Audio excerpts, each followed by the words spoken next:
The roaring of the engine slowly diminished as the sleek spacecraft, HSS Odyssey, carved its descent through the murky orange skies of planet Viridia. Lieutenant Emily Stanton, one of the finest engineers in the Human Federation, peered out of the grimy viewport, her gaze fixed on the alien landscape unfurling below. Beside her, Mira, a tall and slender Zentari female with iridescent skin that shimmered with every move, shared a look of anxious anticipation. Mira's species were known for their advanced technology and empathy, making her an invaluable ally on this joint expedition. Their mission had been clear: to establish a preliminary outpost on Viridia for further exploration and potential habitation. However, as the planet's jagged mountains and vast deserts came into sharper focus, Emily's excitement was quickly replaced by a gnawing sense of dread. "Structural integrity at 70% and dropping," Mira's voice echoed through the cabin, her tone unusually tense. The Zentari were typically calm, their emotions tempered by centuries of evolutionary psychological advancements, but the current situation warranted concern. "What's causing the rapid drop?" Emily asked, her fingers flying over the control panel, attempting to stabilize their descent. "Unknown. It seems like an external force is interfering with our systems," Mira replied, her luminous eyes scanning the data streams pouring in from the ship's sensors. Without warning, a violent shudder ripped through the Odyssey. Emily braced herself against the console, her heart pounding. "We're going to crash!" she yelled over the cacophony of alarms blaring around them. Mira nodded, her face set in grim determination. "Brace for impact!" The crash was catastrophic. The Odyssey, once a pinnacle of human and Zentari engineering, was now a mangled wreck scattered across the ochre sands of Viridia. Emily regained consciousness amidst the debris, her body aching but alive. She scrambled to her feet, coughing as the dust settled around her. "Mira!" she called out, panic lacing her voice. Silence met her calls. Frantically, she began searching through the wreckage. A groan led her to Mira, who was trapped under a twisted beam, her face pale but composed. "I am here, Emily. I am damaged but functional," Mira said, trying to smile despite her obvious pain. With considerable effort, Emily managed to lift the beam and free Mira. "We need to find shelter and assess our situation," Emily stated, her mind shifting into survival mode. Together they limped away from the wreckage, guided by the emergency protocols they had memorized during their training. As the twin suns of Viridia began to dip below the horizon, casting long shadows over the alien terrain, they found refuge in a shallow cave. Inside the cave, Emily pulled out her multi-tool, ready to do a preliminary damage assessment on Mira. "Let's see what I can fix," she murmured, focusing on the task at hand. Mira watched her, an expression of gratitude in her eyes. "Your resilience is admirable, Emily. I'm fortunate to have you as my companion here." As Emily worked, she couldn't help but feel the weight of their isolation on this strange planet. Nightfall brought with it a chilling howl that seemed to sweep across the barren lands outside their temporary haven. "We need to survive tonight," Emily said, her voice steady despite the uncertainty. "Tomorrow we'll figure out how to signal for help." As they settled in for the night, the reality of their situation settled in. Stranded on an alien world, far from help, Emily and Mira had only each other to rely on. Little did they know the challenges awaiting them on Viridia were beyond anything they could have imagined. The pale light of dawn filtered into the cave, casting eerie shadows on the rough walls. Emily stirred from a fitful sleep, her mind still grappling with their dire circumstances. Mira, having performed self-repairs throughout the night, sat upright, her features illuminated by the soft glow of her internal diagnostics. "Status?" Emily asked, her voice hoarse from dehydration. "Operational, but my navigation module is damaged. I can't access the star maps or communicate with the orbiting fleet," Mira reported, her tone even but tinged with frustration. Emily nodded, digesting the information. "First things first, we need water and food. Let's see what this planet has to offer." With survival gear in hand, they ventured out from the safety of the cave into the crisp morning air of Viridia. The landscape was a stark vista of towering rock formations and sand dunes, with sparse vegetation dotting the harsh terrain. Mira scanned the area with her enhanced optics while Emily used a portable scanner to search for signs of water. Their devices beeped almost simultaneously. "There's a water source approximately 3 kilometers north from here," Emily pointed out, looking at the scanner's digital map. "And I detect organic compounds to the east. Some might be edible based on their biosignature," Mira added, her eyes scanning the horizon. They decided to split up to cover more ground quickly. Emily headed north toward the water source, her steps cautious on the uneven ground, while Mira moved east, her form gliding gracefully over the sand. Emily reached the indicated area and found a small pond nestled between two rock formations, its water clear but with a slight metallic tint. She collected samples in her water filtration unit, testing for toxins and pathogens. The readings flashed green, safe for consumption. She filled their containers, relief washing over her. Meanwhile, Mira explored a cluster of alien flora. Her sensors analyzed the plants, identifying several with nutritious potential.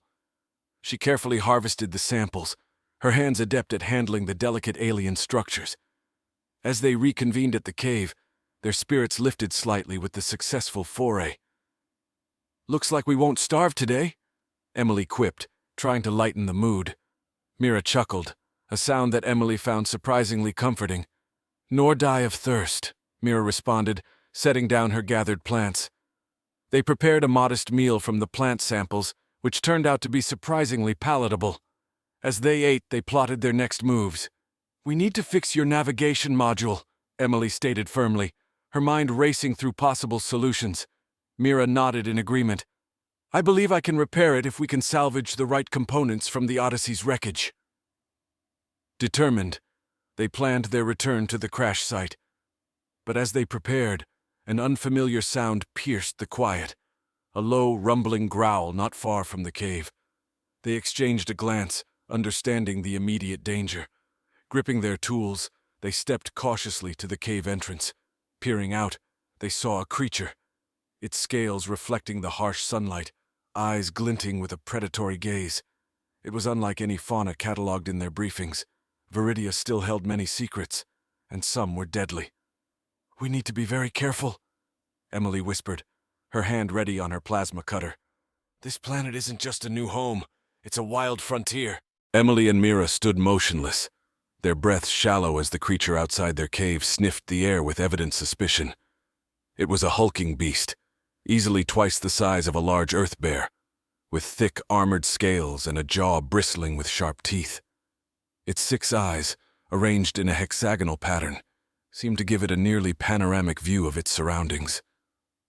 "We can't outrun it," Emily murmured, eyeing the distance to a nearby outcropping of rocks that might offer better protection. Mira nodded, her body tense. "I can try to create a diversion. My suit can emit a high-frequency pulse that might disorient it. Let's save that as a last resort. For now, keep behind me," Emily instructed, positioning herself between Mira and the creature. Slowly, she picked up a small rock and tossed it to the opposite side of the cave entrance. The creature's head snapped towards the sound, its body tensing as it prepared to investigate. Seizing the moment, Emily grabbed Mira's arm. "Now move!" They sprinted towards the rocks, their feet slipping on loose gravel. The creature roared and charged after the noise, but quickly realized the deception and turned its massive body towards them. Just as it seemed about to overtake them, Mira turned and unleashed the pulse. A sharp, piercing sound filled the air, visible ripples distorting the atmosphere around the creature. It stumbled, shaking its massive head, disoriented by the unexpected assault on its senses. Emily and Mira didn't stop to watch. They scrambled up the rocky terrain, reaching a higher vantage point as the creature recovered. It let out a frustrated howl before reluctantly retreating, disappearing into the alien brush. "Close call," Emily gasped, her chest heaving with exertion. "We need to be more cautious. Everything here is an unknown factor." Mira nodded, her expression serious. "Agreed. Our survival depends on not just finding resources but understanding potential threats." They spent the rest of the day fortifying their position near the water source, using salvaged materials from their earlier explorations to create makeshift barriers. As night approached, they reviewed the data collected so far. The fauna here are likely apex predators, territorial and highly adaptive, Mira analyzed, scrolling through images captured during their brief encounter. Emily nodded, her mind racing with plans for the next day. Tomorrow, we head back to the Odyssey. We'll need everything we can get to repair your navigation module and possibly create more robust defenses.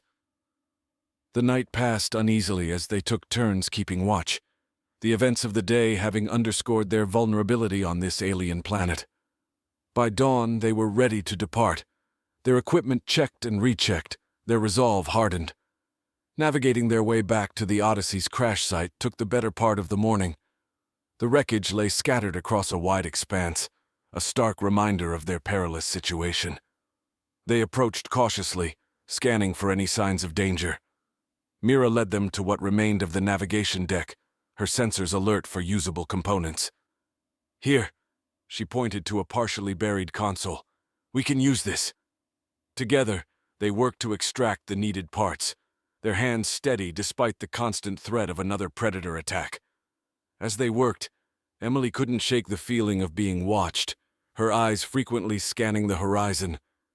With the necessary components secured, they made their way back to their temporary base, their steps quick and purposeful. The successful salvage mission brought a small sense of accomplishment, but both knew the hardest. Under the cover of darkness, Emily and Mira kept their vigil. The night air was punctuated by the calls of alien fauna, a symphony of strange cries that neither could fully interpret. Despite their exhaustion, sleep was a luxury they couldn't afford until Mira's navigation systems were fully operational. By the light of their portable work lamp, Mira finally installed the last component. "Initiating system diagnostics now," she announced, her voice a blend of hope and fatigue. Emily watched over her shoulder, her fingers crossed. The screen flickered, lines of code scrolling faster than she could read. Finally, the system beeped, and a map of the surrounding star systems illuminated the screen. "It's working!" Mira exclaimed, relief washing over her features. Emily let out a long breath. "Great! Can you make contact with the fleet?" Mira tapped a few commands into the console. "Attempting to establish a communication link now." The tension between them built as they awaited a response. Moments later, their hope was met with static and the faint outline of a signal trying to break through. "It's weak, but it's there. I need to boost the signal, but that will require more power than we currently have available," Mira explained, her brain already cycling through possible solutions. "We'll need to set up a solar array. There should be enough panels in the wreckage to rig something up," Emily suggested, already making a mental inventory of their supplies. As dawn broke, they were once again at the crash site, salvaging what they needed. Emily was on her knees, connecting solar panels when Mira abruptly tensed, her sensors picking up an anomaly. "Emily, we are not alone," Mira whispered, her voice tense. Emily followed Mira's gaze to see a group of figures approaching from the east.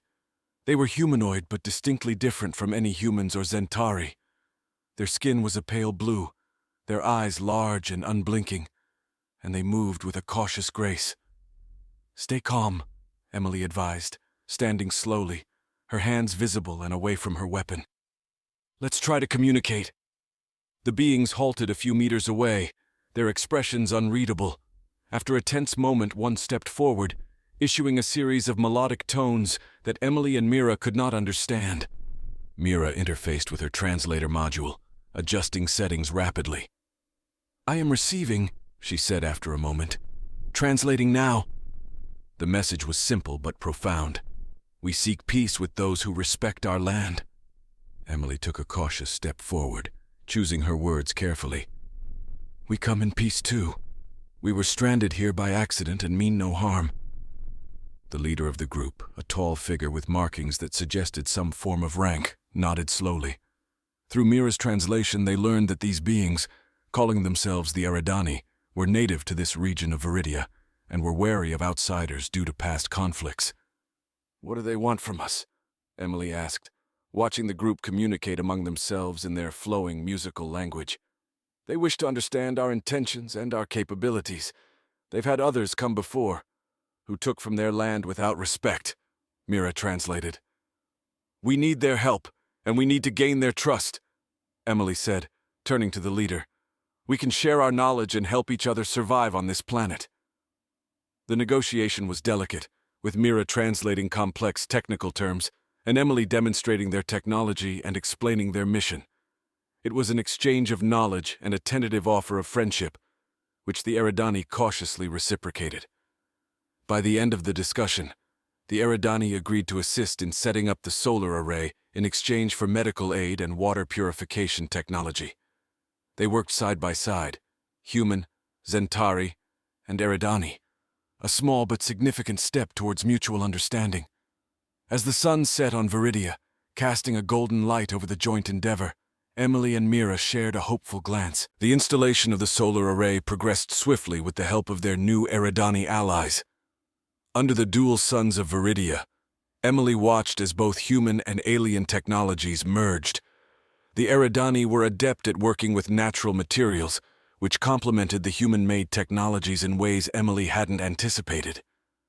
Mira, now able to communicate more fluidly with the Eridani using her upgraded translator module, coordinated the efforts. "They have a unique way of harnessing solar energy through crystalline structures. It's more efficient than our panels. They've offered to integrate it with our system," she explained to Emily. "That could give us the boost we need to establish a stable communication link with the fleet," Emily responded, her mind racing with the possibilities this new synergy presented. As the day wore on, the array took shape, a testament to the cooperation between the species. The Eridani leader, whom they learned to call Sina, observed the integration closely, her eyes reflecting a sharp intelligence. "We have much to learn from each other," Sina spoke through Mira's translator. "Your arrival, though unintended, may fortify our own defenses and sustainability." With the array completed, they directed their attention to establishing a communication outpost using the remaining wreckage from the Odyssey. The outpost, a blend of Eridani craftsmanship and human technology, was perched on a high ridge, providing the best vantage point for signal transmission.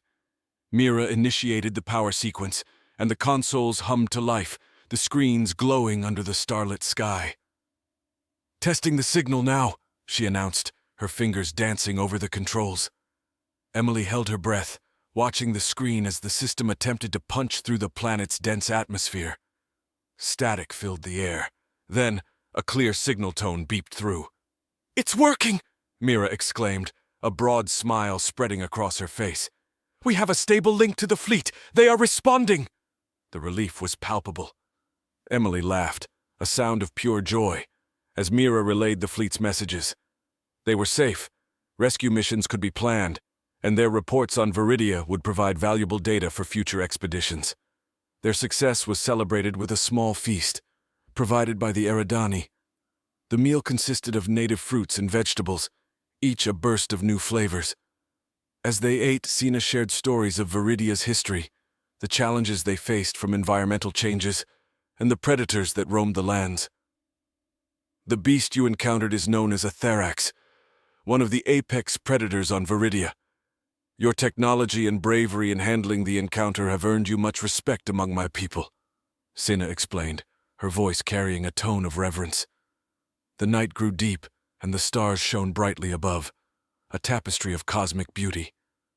Emily and Mira sat with their new friends, discussing plans for the future. The Eridani were interested in further technological exchange and proposed a treaty of cooperation and knowledge sharing. "We should present this to the fleet. It could be the beginning of a meaningful alliance, not just a rescue mission," Mira suggested, her eyes alive with the potential of what they could achieve together. Emily nodded, her thoughts on the days ahead. "We came here as explorers and found ourselves in need of rescue. Now, we might leave as partners in a galactic community." As they prepared for the night, the outpost alive with the gentle hum of technology and the low conversations of their new allies, Emily felt a profound sense of accomplishment and anticipation. Despite the initial misadventures, Viridia might just become a linchpin in human and alien relations, a beacon of cooperation in the vast universe. The early hours of Viridia were met with quiet anticipation. Emily and Mira, along with their Eridani allies, gathered at the communication outpost, their eyes fixed on the horizon where the first light of the twin suns began to break.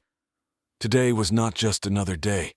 It was a turning point, marking the initiation of formal diplomatic relations between humans, Zentari, and Eridani. As the outpost buzzed with activity, Emily checked the communication systems one last time. All systems are stable.